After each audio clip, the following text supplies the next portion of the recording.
여러분 안녕하십니까? 이어서 전북권 뉴스입니다. 코로나19 발생 이후 지난 몇 해 동안 우리 아이들의 학교 생활은 어땠을까요?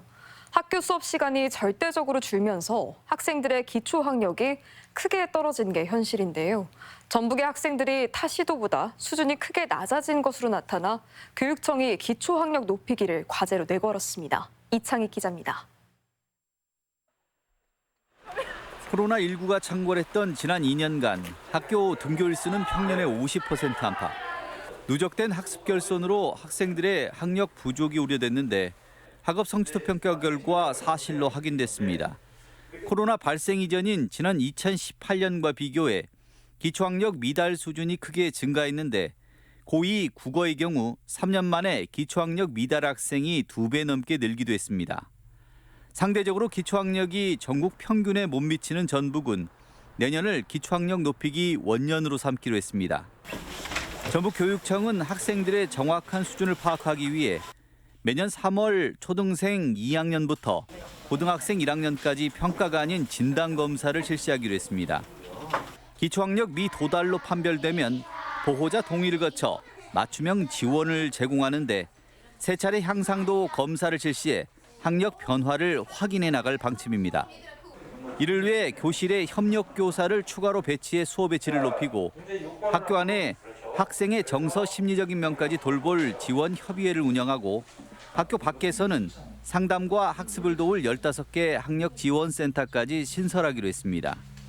최소한의 성취 기준을 충족하는 살아갈 힘을 그리고 배울 수 있는 힘을 키워서 그 아이의 인권을 살려나가고자. 하지만 걱정도 없진 않습니다. 기초학력이 낮은 학생은 따로 관리하는 것이 아닌 이상 교실 안에서 심리 정서적으로 위축될 수 있으며 학력 향상을 확인하는 전수조사를 한 차례는 반드시 응해야 하는 것 또한 학생 인권을 침해할 우려가 있습니다. 이 진단평가 전수조사에 응하지 않으면 지원하지 않겠다는 것은 폭력적인 행정이고요. 학교와 교사들의 자율성을 도교육청은 존중해야 됩니다. 기초학력 향상은 꼭 필요하고 환영할 만한 정책이지만 일부 학생에게는 상처로도 작용할 가능성이 있어 더 꼼꼼한 준비와 배려가 요구되고 있습니다. MBC 뉴스 이창익입니다. 새해 첫 일출을 기다리는 해돋이 행사가 도내 곳곳에서 열립니다. 임실군은 새해 첫날인 다음 달 1일 오전 6시부터 옥정호 국사봉에서 신년맞이 불꽃축제와 풍선 날리기 행사를 진행하고 군산 선양동 해돋이 공원에서도 새해 소망을 나누는 탕육길 해돋이 문화제가 열립니다. 진안군 성매산 성산정에서도 해맞이 구시, 고창 대산면 고산 정상 등에서도 해맞이 기원제가 진행되고 남원 덕은봉, 무주 향로산, 김제 성산공원에서도 해맞이 인파가 몰릴 전망입니다.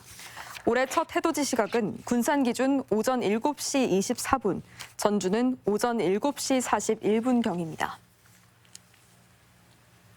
전주 옛 대한방직 부지철거 현장에서 발생한 외국인 노동자 사망 사고에 대해 조사가 진행되고 있습니다.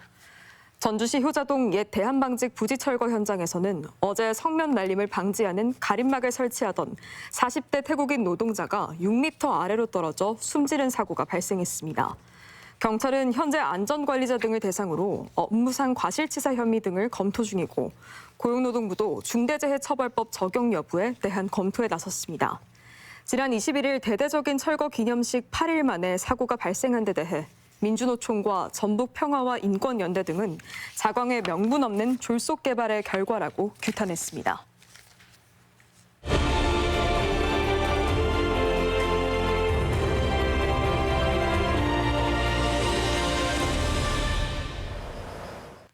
올 한 해 지역에서 헤드라인을 장식한 이슈들을 돌아보는 시간입니다. 이번에는 8년 만에 수장이 바뀐 전북도정을 돌아보고 앞으로를 전망해봅니다. 김하연 기자입니다. 3선에 도전한 현직 지사의 민주당 경선 컷오프는 지난 지방선거 최대 이변이었습니다. 당내 기반이 취약한 김관영 당시 후보가 경선과 본선을 압도하며 최연소 지사에 당선된 것도 불과 몇 달 전까지 예측하기 어려운 일이었습니다. 김완주, 송하진 지사로 이어진 16년 행정가 출신 도지사 시대가 저물고 정치인 도지사가 탄생한 겁니다. 유능한 변화 꼭 이루어내겠습니다. 모든 노력을 다해 전북 경제 살려내겠습니다. 취임 일성은 경제도지사가 되겠다는 것. 조직 개편을 통해 도지사 직속 기업 유치 지원실을 신설하며 기업의 유치와 애로 해소에 나서는 등 기업하기 좋은 환경을 내세웠습니다. 밖으로는 협치를 제도화했습니다. 교육협력 추진단을 통해 교육청, 지역대학과 일자리나 교육 문제를 논의할 장을 만들었고 도청 내 3급 정책협력관은 국민의힘 추천 인사로 임명해 여당과 협치에 물꼬를 텄습니다. 실질적인 그런 시스템을 만들어서 해나간다고 하면 국민들 입장에서도 굉장히 안정된 그런 생각을 갖고 항상 협치하는 모습이 정말 아름다운 모습입니다. 하지만 취임 초반 잡음은 인사에서 불거졌습니다. 능력을 강조하며 타 지역에서 끌어온 인사들이 잇따라 전문성 부족과 도덕성 논란에 휩싸인 건데 이에 대응할 정무 라인의 움직임이나 도지사 자신의 메시지가 설득력을 갖지 못하면서 도의회와의 극한 대치가 빚어졌습니다. 김관영 지사의 이번 강행 결정은 이 모든 노력을 일순간에 물거품으로 만들고 도의회를 심각하게 경시한 커다란 과오라는 점을 분명하게 밝혀두는 바입니다. 임명을 강행한 서경석 전북개발공사 사장이 3주 만에 사직하면서 김 지사는 인사 실패 책임론을 떠안게 됐습니다. 국가예산 9조 원 달성, 새만금 투자진흥지구 근거법안 마련 등 개별 현안의 성과는 냈지만 여전히 전북발전 동력이 새만금의 상당 부분 한정됐다는 지적도 나옵니다. 역량을 집중하고 있는 기업 유치도 두산의 600억대 투자 외에는 쿠팡 유치 무산이나 SK 데이터센터 지원 등의 돌파구가 나오지 않고 있습니다. 연말국회에선 특별자치도 대열에 올라탔지만 간판만 바꿔단 것 아니냐는 지적도 나오는 상황. 민선 8기 출범 6개월, 당면한 현안들에 비교적 잘 대응해냈다는 긍정평가에도 전북의 미래를 그릴 큰 그림과 구체적인 방안이 여전히 보이지 않는다는 지적이 함께 나오고 있습니다. MBC 뉴스 김하연입니다. 전주 완주 상생협력에 대한 구체적인 논의가 진행되고 있습니다. 전라북도와 전주시, 완주군은 오늘 도청 회의실에서 상생협력 사업 2차 협약식을 열고 공덕세천 정비 사업과 공공급식 분야 농산물 상호 공급 확대 사업을 추진하기로 했습니다. 이에 따라 전주 금상동과 완주 소양면의 경계인 공덕세천의 정비가 본격화하고 학교 급식 등의 상대 시군의 농산물을 우선 사용하게 됩니다. 올해 전라북도의 소비자 물가는 지난해 대비 5.3% 상승하면서 1998년 외환위기 이후 상승폭이 가장 컸던 것으로 나타났습니다. 연간 체감 물가를 반영하는 생활물가지수는 이보다 높은 6.3% 상승한 것으로 조사됐고 품목 성질별로는 상품이 6.8%, 서비스는 3.6% 올랐습니다. 특히 올해 물가 상승을 주도한 것은 공업 제품으로 지난해 대비 7.3%가 올랐는데 석유류가 23.7%, 전기, 수도가스는 11.8% 상승했습니다.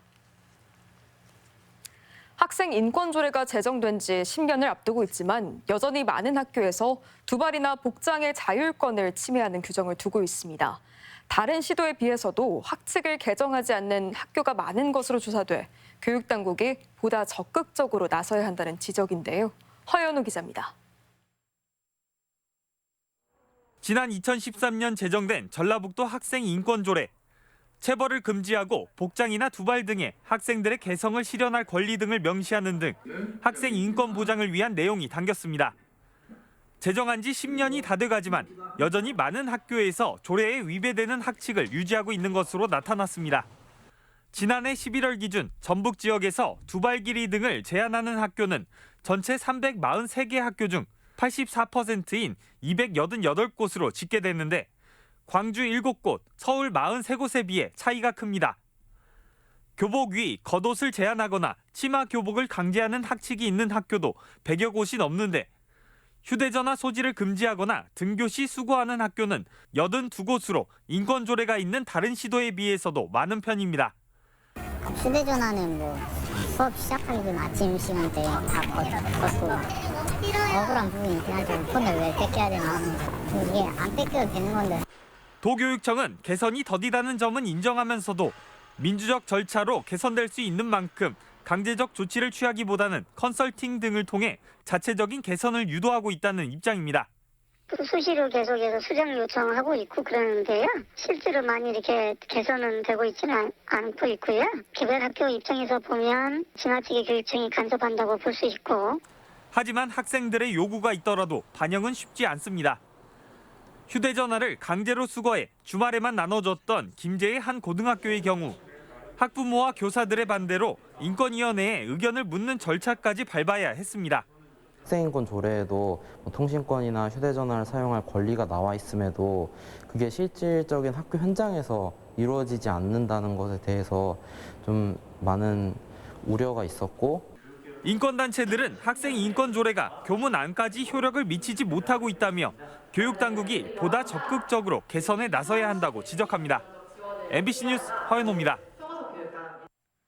국방부의 우주 발사체 시험이 전북에서도 목격되면서 신고가 잇따르는 소동이 빚어졌습니다. 오늘 오후 6시 14분쯤 익산 낭산에서 빛을 내는 미확인 비행물체가 포착됐다는 내용의 신고가 접수되는 등 경찰과 소방당국에 3건의 신고가 접수된 가운데 전주 MBC에도 임실과 군산 등에서 같은 내용의 제보가 이어졌습니다. 전국적으로 같은 내용의 제보가 빗발치자 국방부는 고체 추진 우주 발사체의 시험 비행이라는 입장을 밝혔습니다. 국민의힘 조직강화특별위원회가 그동안 공석이었던 도내 사고당협의 조직위원장을 선임했습니다. 국민의힘 조강특위는 전주시 의뢰 정운천 의원, 전주시병 정선화 도당 홍보위원장, 군산시의 이근열 전 당협위원장, 익산시 의뢰 임석삼 전 당협위원장을 각각 선임했습니다. 특히 비례대표자 도당위원장인 정운천 의원이 내년 재선거가 예정된 전주시의 당협위원장을 맡으면서 사실상 출마를 기정사실화한 것으로 분석됩니다. 군산대학교가 2023학년도 신입생 정시 모집 일정에 돌입했습니다. 군산대는 다음 달 2일까지 정시를 통해 정원 내 553명, 정원 외 7명 등 총 640명을 모집하는데 가군과 나군, 다군으로 구분해 전형을 실시합니다. 군산대는 2개 단과 대학, 8개 학부, 35개 학과 시스템을 갖췄으며 특성화 4개 학부를 본부 직속으로 두고 신입생을 모집한다고 밝혔습니다. 다음은 희망 2023 나눔 캠페인 성금을 전주 MBC에 보내주신 분들입니다. 전주 효문초 학생과 교직원들께서 효문 알뜰장터 수익금 전액 165만 7천 원을 보내주셨습니다. 부안군 부안읍 김종만 씨가 100만 원을 기탁해 주셨습니다. 성금을 보내주신 분들께 감사드립니다. 익산의 기부천사로 알려진 붕어빵 아저씨 김남수 씨가 올해도 어김없이 불우이웃을 위해 써달라며 365만 원을 익산시에 기탁했습니다. 전북권 뉴스였습니다.